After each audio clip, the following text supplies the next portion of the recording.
বাদলদার মাথায় বাড়ি দিবি।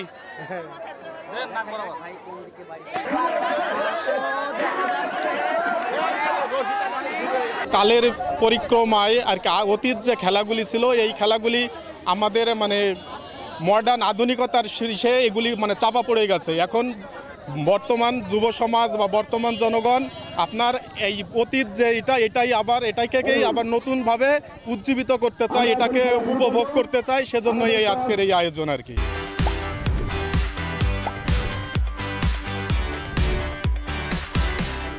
আমাদের সময় আমরা দড়ি টানাটানি বিভিন্ন ধরনের দৌড়াদৌড়ি স্কুলে মাঠে বিভিন্ন জায়গায় খেলাধুলা করেছি, কিন্তু বর্তমানের পোলাপান আগের সেই খেলাগুলো এইগুলো খুব ভুলে যাচ্ছে, এগুলো কেউ জানে না, এগুলো বোঝেই না। তো এই জন্য এই যে খেলাগুলো এরকমভাবে যদি মনে করেন এরা খেলা অথবা জানে আগের যে খেলাগুলো কত সুন্দর ছিল, বিভিন্ন জায়গায় মানুষ মাঠঘাটে খেলাইছে, ইয়ে করছে, দেখছে, কিন্তু খুব মজা আসছিল। এখনকার খেলাগুলো বেশিরভাগই মোবাইল সেইভাবে বিভিন্ন ধরনের খেলা, কিন্তু আসলে সেই সুন্দর খেলাগুলো সে আগের মতো হচ্ছে না।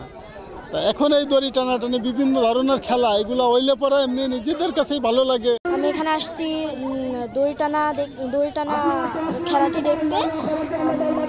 আমি কখনো দড়ি টানা খেলাটি দেখিনি, প্রথমবার দেখব তাই আসছি।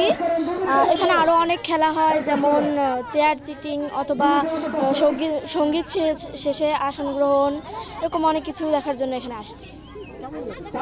অনেক ভালো লাগলো, আমি আরও দেখতে চাই, এরকম আমার অনুভূতিটা আরও বেশিভাবে দেখাতে চাই। আমি মনে করি যে এখনকার যে বাচ্চারা মোবাইলে আসক্ত অথবা মাদক আসক্ত, এই ব্যাপারটা যদি আপনারা পিছনে নিতে চান তাহলে এই খেলাগুলোই সামনে আনতে হবে। তো আমার বক্তব্যতে আমি এটাই বলবো যে এই প্রতি বছর যেন এই অনুষ্ঠানগুলো হয় বা এই খেলাগুলোই হয়। গ্রামের যে খেলাগুলো আছে বা ঐতিহ্যবাহী খেলাগুলো, যেমন দড়ি টানা বা ধীরগতিতে মোটরসাইকেল চালনা, তারপরে আপনার সাইকেল রেঞ্জ, আপনার যেটাকে বলে 2 চাকার সাইকেল, আর বিভিন্ন খেলাগুলোই এখানে হয় অবশ্য।